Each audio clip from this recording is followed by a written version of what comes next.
Pro Group Management. Workers' comp that works for you.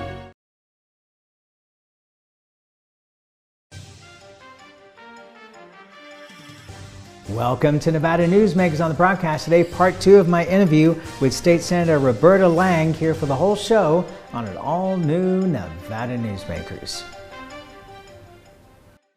Hello, is this D&D Roofing?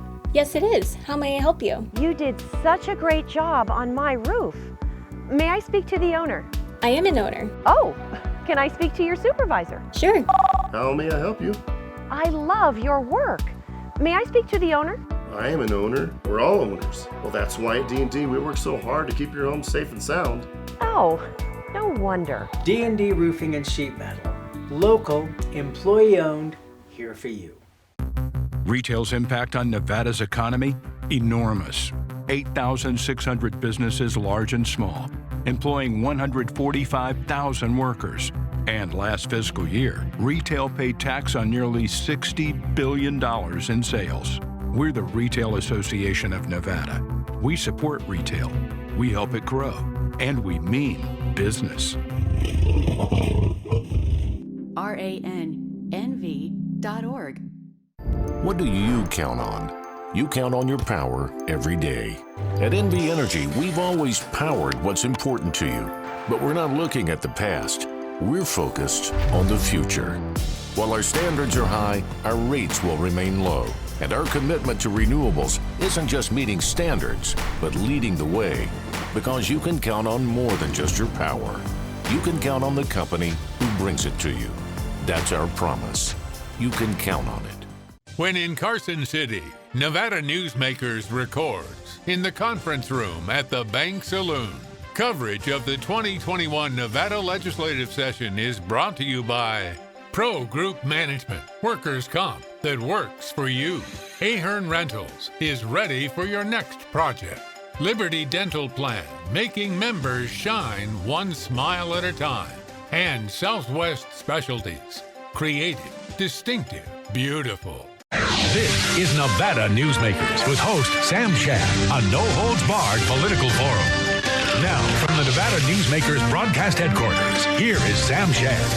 And back on Nevada Newsmakers, we're delighted to have part 2 of our interview with Roberta Lange. She is the state senator from District 7. Thank you for doing this and taking so much time during the session. Last week, after the Nevada Republican Party voted to censure Secretary of State Barbara Sagaski, a Republican, you wrote on Twitter, "This is wrong on so many levels." Why did you come to her defense? Barbara and I have been friends for years, and I think that she was an elected official doing her job, and just because you don't like how someone does their job, you shouldn't censure them. Censuring is a huge thing, and there were all these court cases about the election. Every one of them was denied, yet you're going to go and censure her because she didn't do what you think you should do.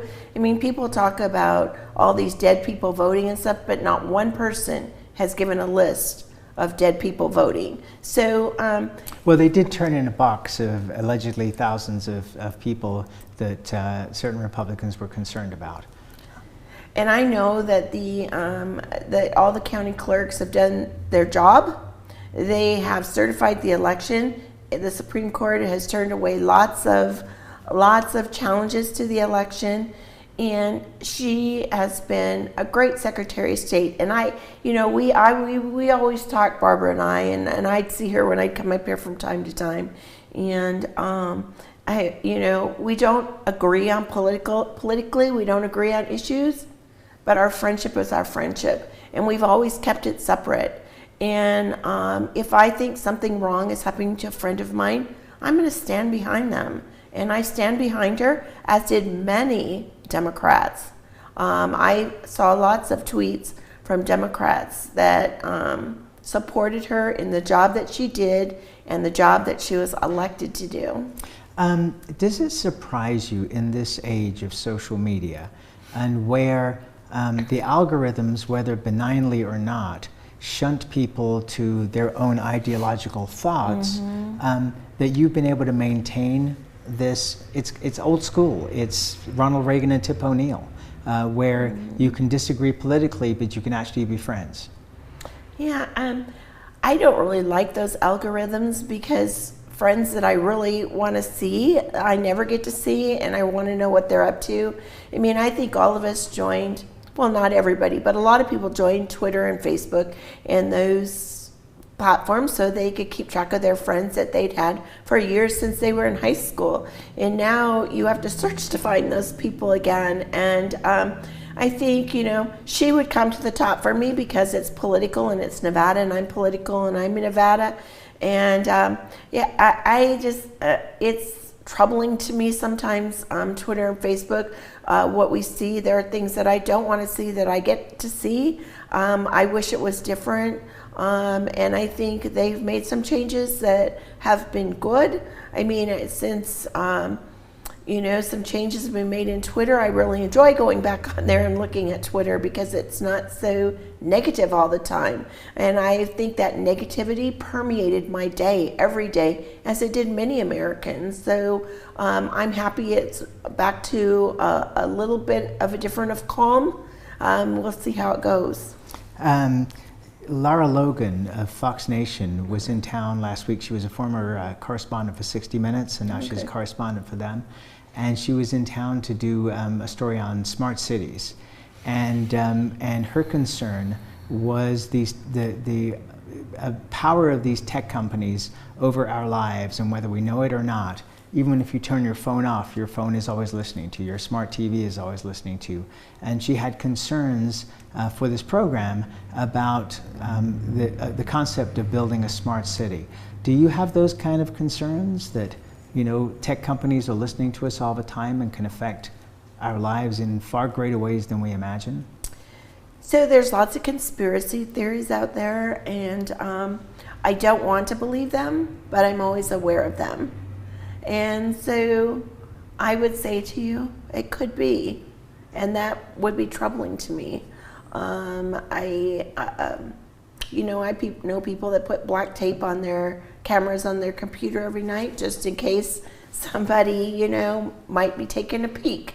Yeah, I worry about that. I don't know what I could do about that.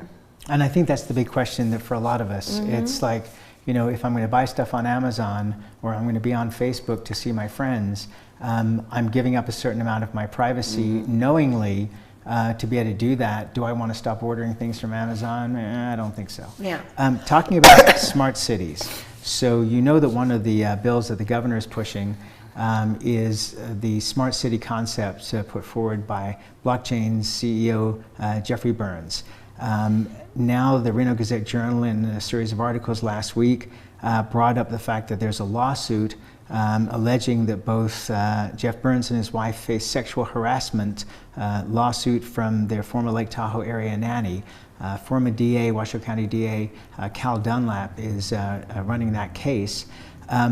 What concerns do you have in this Me Too era about moving forward with this bill to give Jeff Burns and Blockchains a chunk of Story County to build a smart city when there are these allegations, beyond all the other things that people have concerns about, like, you know, a separate government being formed within the state? What are your concerns? Well, I think you have to separate those out because they're two different things. And I think from the legal standpoint, Cal Dunlap and the people he represents, they have to deal with that. That's separate. But I do think, as that being separate, who you are says a lot about who you are.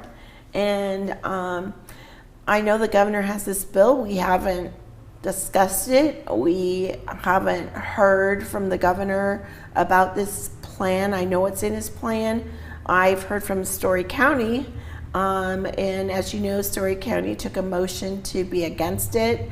And Elko County supported it. Eureka County appears to be leaning in that direction. NACO, the Association of Counties, is leaning in that direction because there's concern that if it can happen to Story County, where you can take 50,000 acres and take that out of the county, that not only could that happen in rural Nevada, but it could actually happen in Clark County as well. And I can't see the Clark County Commission being very happy about that. Well, you know what's really troubling to me, and I can tell you that I'm not really in favor of this from right now, from what I know, but I'm always happy to learn more, and I think we should learn more. But what's troubling to me is the water. Okay, so a private group is buying up all the water. When we have people in Clark County, we've been trying to get more water in Clark County because we continue to grow, but yet a private group is buying up water. They have bought water in Washoe County that they want to get to Story County. Well, to get water from Washoe County to Story County is like 100 miles, and you have to go through tribal land. That should trouble everyone, how that's supposed to happen and how those conversations haven't even taken place yet, and what's the motivation.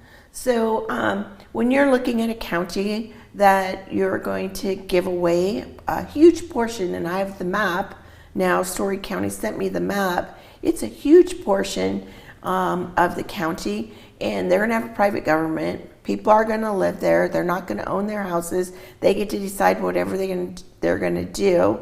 But they're not always gonna stay on that land. They're gonna go off land, and then they're gonna be subject to the laws off the land as well. I mean, it's very confusing, and I, at this point, don't really feel it's a good president that we want to have here in Nevada.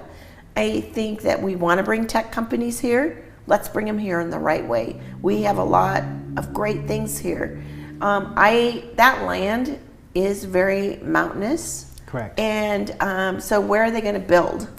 Well, there's only approximately 1,500 acres that can actually be developed. So it's going to be interesting to see. So what's the motivation? And that's the big question. Yeah. And we have to take a break, and we will be right back. Hey guys, are you watching the game at a friend's or the bar again because you can't watch at home with your wife? Or worse, because she kicked you out and kept your couch, your flat screen, and your kids? What's the one thing a man needs when he loses a good woman? A good lawyer. And when he loses a bad woman, he needs a great lawyer. What makes a good woman a bad woman? You tell me. You're the one that can't watch the game in your own home. I'm men's rights attorney Marilyn York, and I represent men in divorce, custody, and family law matters. Because of UMC, there's a wide open road ahead of me. Because of UMC, she can grow up with her twin sister. Because of UMC, I'm here to help you. UMC, the highest level of care in Nevada. Hi, I'm Renee Summerhour, digital news anchor here at 7 at 7. Watch our streaming nonstop newscast immediately with your mobile phone. 7 at 7 is the new way for you to get every bit of local news you need in just 7 minutes. Breaking news, local neighborhood news, weather, and sports are just a click away. Reporters bring you all of what's happening in the Valley. From Roku, Amazon Fire, Apple TV, YouTube, and more. Get every bit of local news you need from the RJ and LVRJ.com. As you know, Reno is booming. Toll's development company is helping it grow with insightful design and development, building community with every project, adding beauty, adding excitement, emphasizing our shared humanity. Reno is becoming bigger. Toll's development is helping it become better, more livable, more enjoyable. To learn more, go to tollsdevelopment.com. tollsdevelopment.com. Located in the heart of Carson City, the Bank Saloon, a historic watering hole with a modern feel. With a variety of classic cocktails, featuring Nevada spirits, space for private events, conferences, and an incredible atmosphere. The Bank Saloon offers a great location to work and play.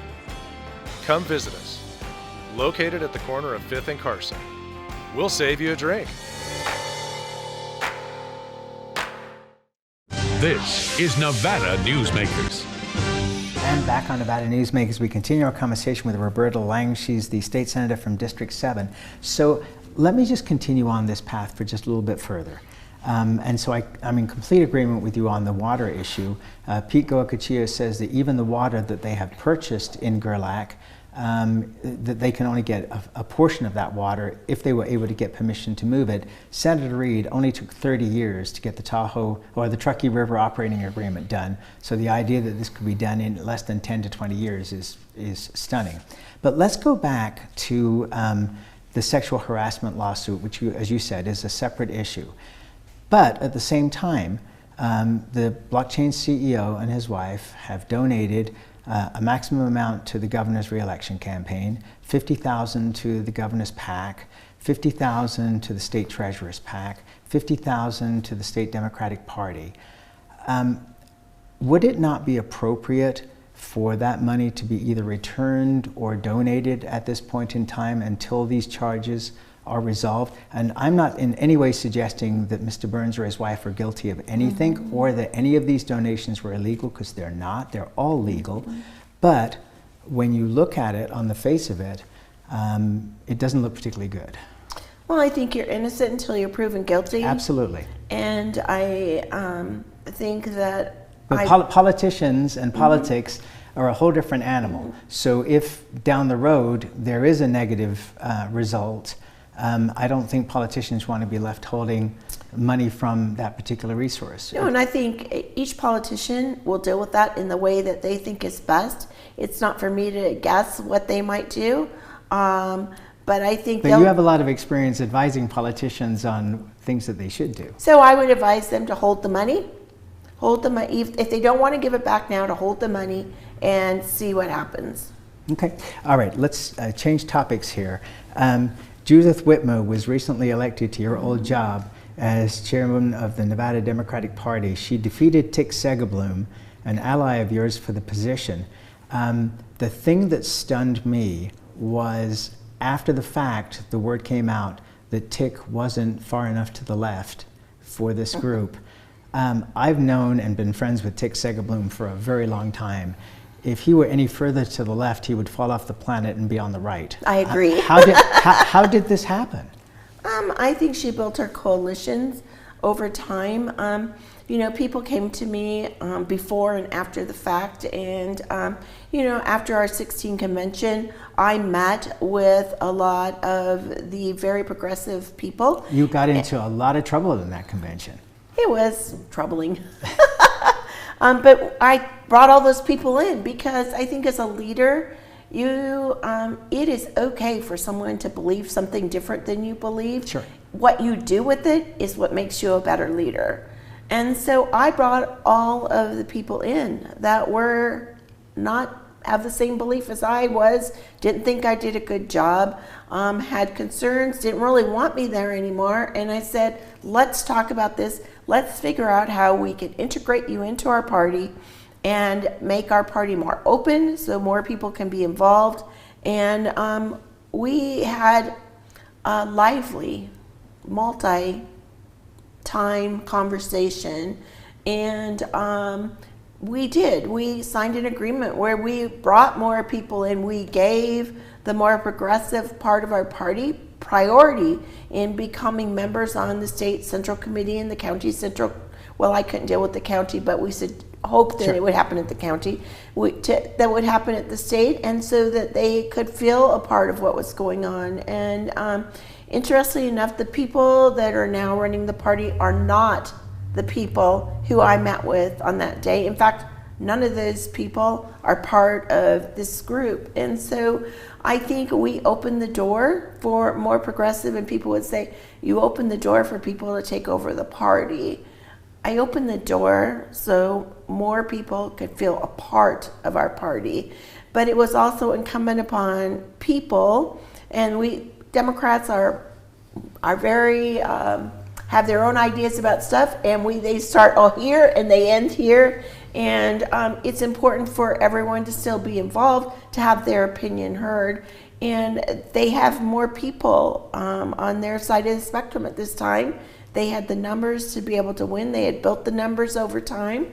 And That's how it happened. So when you look at the Republican Party over the years, the state Republican Party and the local parts of the Republican Party, there's always been a schism between them and the people actually running the major candidates and running the elections. So the people who are running, for example, Senator Dean Heller or other candidates, were not being run out of the state party. Do you see the Democratic Party heading down that same road to where you have a schism? Because if Tick Segerblom is not progressive enough, but he's on the Clark County Commission, where's the money going to go? Who's going to do the organizing? Because the goal always is to get people elected. And I would say to you, I want to go back to Tick Segerblom. He is the most progressive person I know in the state, and he gives me lots of advice on progressive issues. But I think as far as candidates go, we're going to have to see what happens. I mean, part of the problem is that there were lots of rumors out there before the new group leadership was elected. And so they have a hard task, to be honest with you, of proving to everyone that they're there to help Democrats, all Democrats, not just progressive Democrats, all Democrats become elected. And we have some very important races coming up in this next cycle.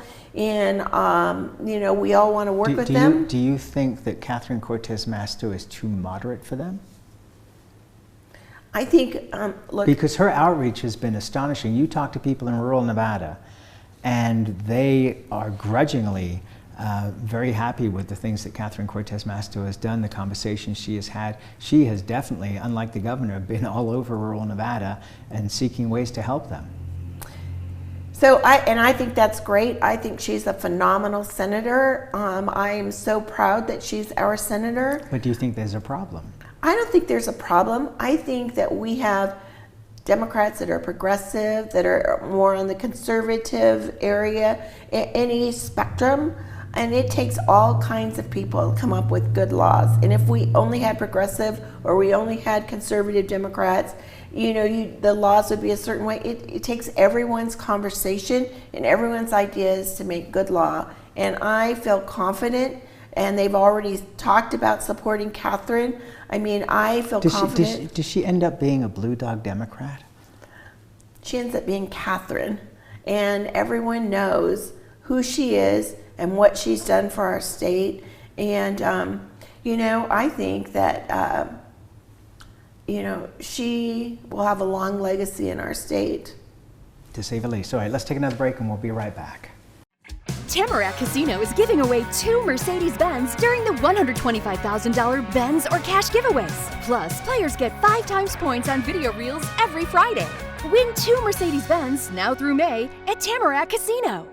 Southwest Specialties has been making the homes and businesses of Nevada beautiful for more than 20 years. Their experienced designers and craftsmen create the walkways, backyards, water features, and a variety of outdoor cooking areas that add curb appeal and value to your investment. Call today or visit them at their website and see how they can make your outdoor spaces special. Southwest Specialties, creative, distinctive, beautiful. The Do It Right guys at Nevada Heating have one mission. Your furnace breaks down today, we fix it today. Why freeze for days while your furnace is down when Nevada Heating can get the job done today and you can get warm again? For nearly 50 years, locally owned Nevada Heating has been getting the job done right. Call today at 323-5585 and we'll fix it today. That's 323-5585 or online at nevadaheating.com. Tamarack Casino is giving away 2 Mercedes-Benz during the $125,000 Benz or cash giveaways. Plus, players get 5 times points on video reels every Friday. Win 2 Mercedes-Benz now through May at Tamarack Casino. This is Nevada Newsmakers. And back on Nevada Newsmakers, we continue our conversation with Roberta Lange. She is the state senator from District 7. SB 292, in this bill you sponsor proposing allowing voters to cast a straight ticket vote in partisan races allowing voters to choose a party's entire candidate slate with a single mark on the ballot. Now only 6 other states have straight ticket voting laws. Seems like this helps major political parties. How do you feel this improves our elections here in Nevada? It's all about choices. It's all about giving people, when they go to the ballot, a choice. It helps Democrats as much as it helps Republicans. You go to the ballot, pretend you're a Republican, you go to the ballot, you can vote bubble in the top, it'll take care of everything down below. If you choose to vote for a Democrat in a particular race, you could vote for a Democrat in a particular race. It gives people the option to vote all one party or to deviate and vote for another person. So I just think it's people, when we go to the door, people say, I'm voting all Democrat. Okay, bubble it in, you're voting all Democrat. People like how easy that is, and I think it gives equal opportunity for Democrats and Republicans. And I think that's an interesting comment because as we see on a national level, what's good for the goose becomes good for the gander because one party is not always in power. Mm-hmm. The other party will come along and be in power, and they have the chance with, if you get rid of the filibuster, then the other party can take advantage of that as well. Very quickly, we've got about 20 seconds here. That bill also makes it more difficult for new political parties to get on the ballot. Why do you want to make it more difficult to get parties to challenge the Democrats or Republicans? Yeah, so I was trying to align that with what we do when we want to get initiatives on the ballot. And I heard what the third party said, and we reduced it back to 1%, which is what it was in the beginning. So, and I've talked to some of the third party people, and they were very happy with that. So it is what it is for now, at least. Thank you so much for taking all Thank this you. time. I really appreciate it. I've thoroughly enjoyed the conversation. I look forward to more Let's with do you. it again. Thank you. Okay. And we'll be right back. Brian Culpa Photography was born in the rolling hills of Massachusetts, and now he can help you experience the stunning beauty of Nevada in a whole new way through the power of flight. Flying has always been a passion for Brian, and at Brian Culpa Photography, he can make your imagination soar. Brian has the creative mind and tools to tell your unique story. Experience the bird's eye view at brianculpaphotography.com.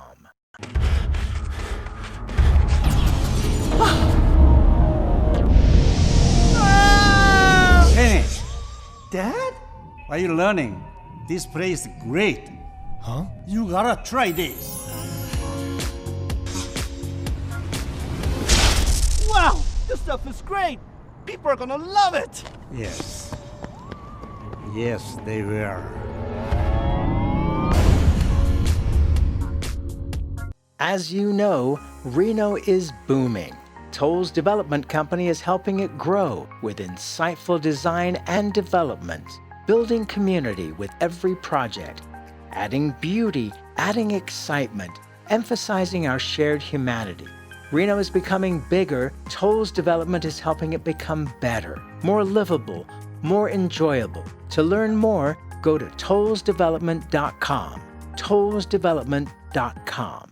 Take a look at Pro Group Management and see how your workers' comp requirements can be met head-on. By taking a proactive approach, Pro Group can assure that your company is meeting or exceeding state and federal standards. As you move forward in your industry, Pro Group moves with you, simplifying regulatory tasks, clearing the way so you can get the job done and look to your future success. Pro Group Management, workers' comp that works for you. We'll see you on the next broadcast coming to you from the Bank Saloon in Carson City. See you then.